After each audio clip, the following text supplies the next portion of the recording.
Journey. My name is Kevin Polky, and I am the host of The Journey, which is a show that focuses primarily on raising awareness of the steps that lead to transformation. And one of those critical steps that lead to transformation are the obstacles or the setbacks that we inevitably have as part of our life experience.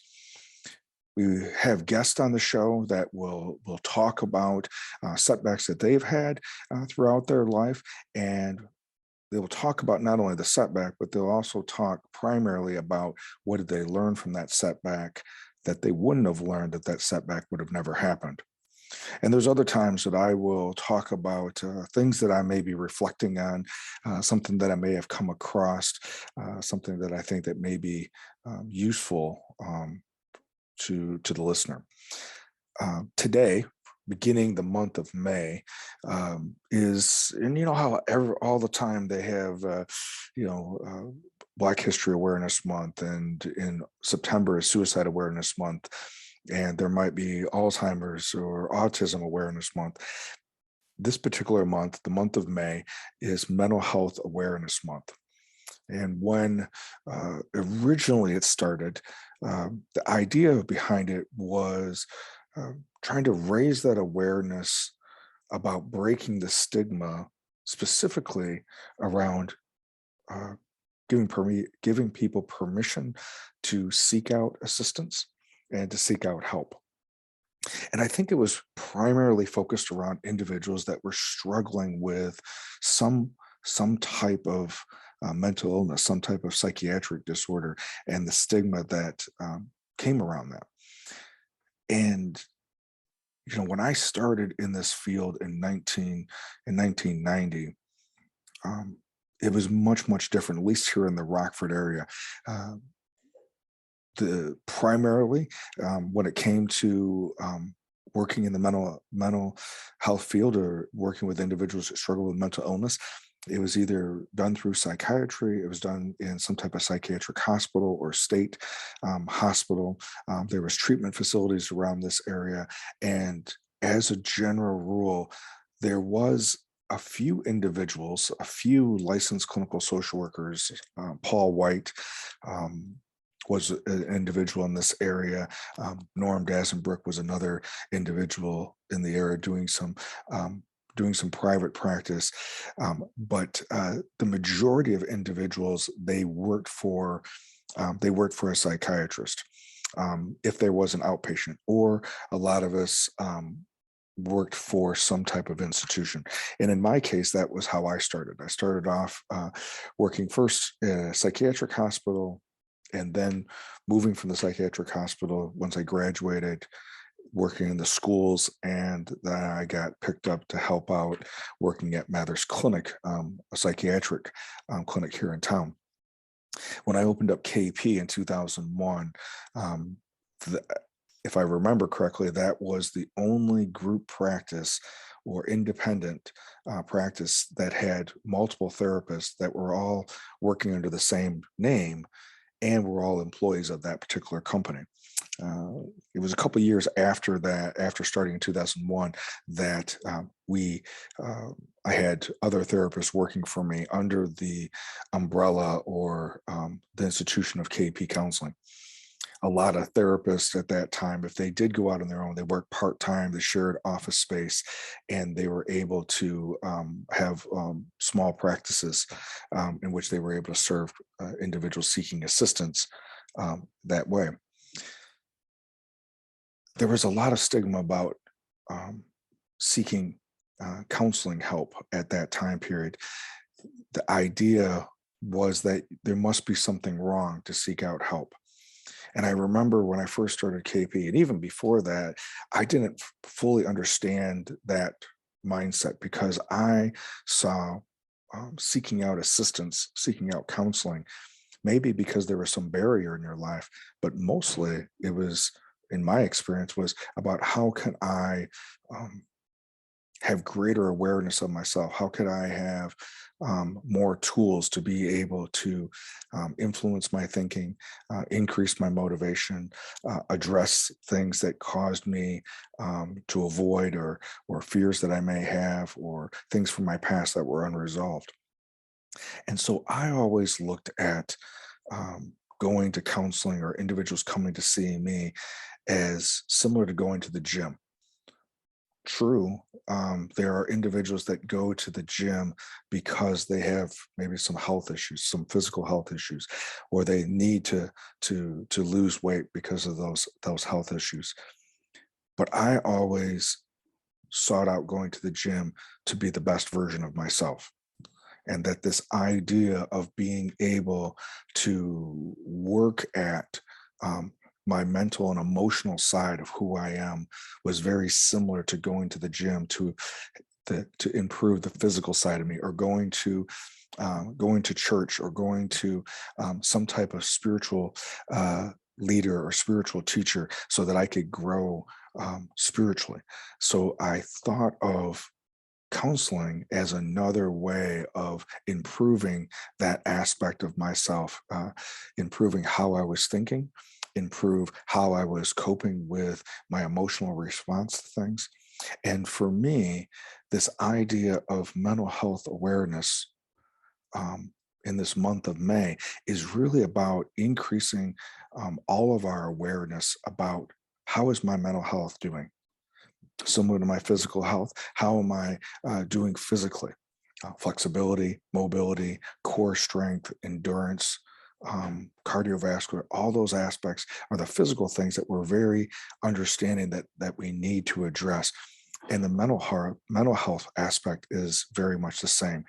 And one of the things that we first talk about when someone comes and is seeking how to improve their mental health, and again, not because there may be something wrong, even though many times that's how it gets our attention to start off, but how do I be the best version of myself? How can I be even a better version of who I am?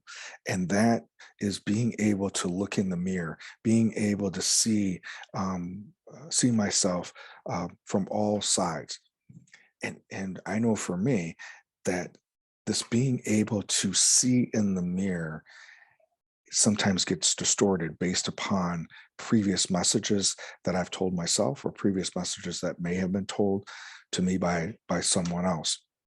So then I need sometimes to get feedback from others about whether they see when they see me, either interacting with individuals, or when I'm interacting, you know, uh, presumably by myself.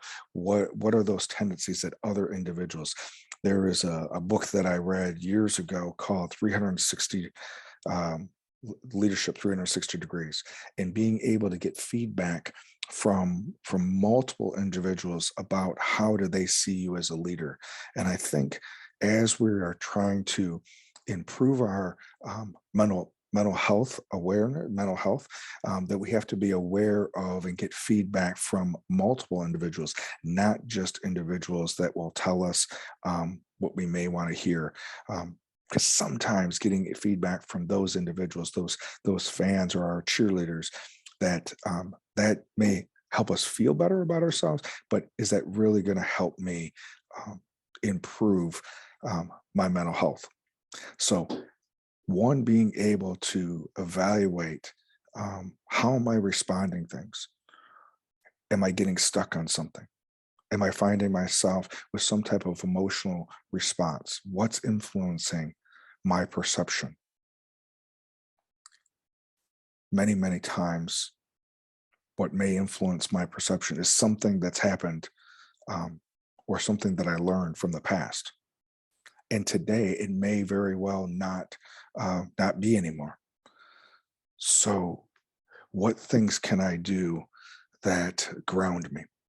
If you notice today that I am playing in the background some Native American flute music.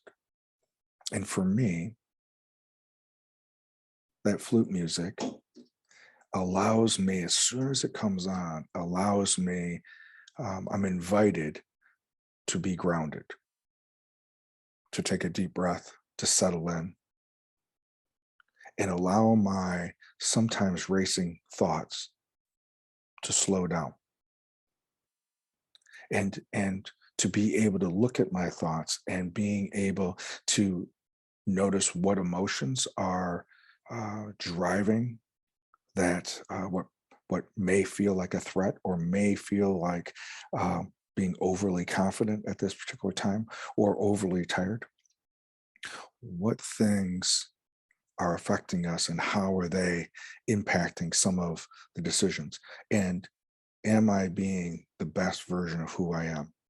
So for me, number one, being able to recognize that self-awareness, being able to look into the mirror, metaphorically, being able to have certain individuals in your life that will give you feedback also about what's going on, as well as what tools, what things do you have at your disposal that you can utilize to ground yourself so that when you look in the mirror, that metaphorical mirror, when you get feedback from others, that you can be open to it and question, is this the direction I want to continue going in? Or is there something, either one, I can do to change the circumstances, or maybe I need to let go and not carry this farther, carry this forward. One of the things and that I, when I take those breaths, listen to that music that grounds me, and then I'll be open to allow, to hear that God voice, to maybe select a particular podcast that has something to teach me, or gravitate toward a certain piece of material that I could learn from, or make a phone call, or reach out to somebody because maybe they have something to teach me, or maybe I have something to do to serve them.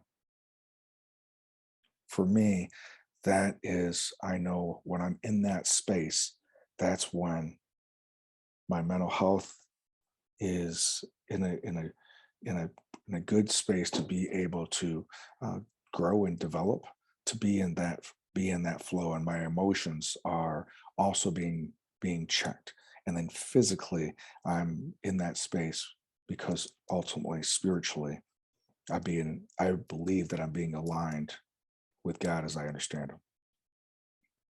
So, similar to what we talked about last week about being the hero of your own story, we know that it's important to be able to take care of ourselves physically, but right now being able to be aware of how are you doing, how is your mental health doing, how are you checking in with the man or the woman in the mirror. As always, thank you for being with us. I look forward to this particular month as we're going to focus on how do we continue to increase our awareness of our mental health, and what are some tips or tools that we can use. You have a great week, and I look forward to being with you next week.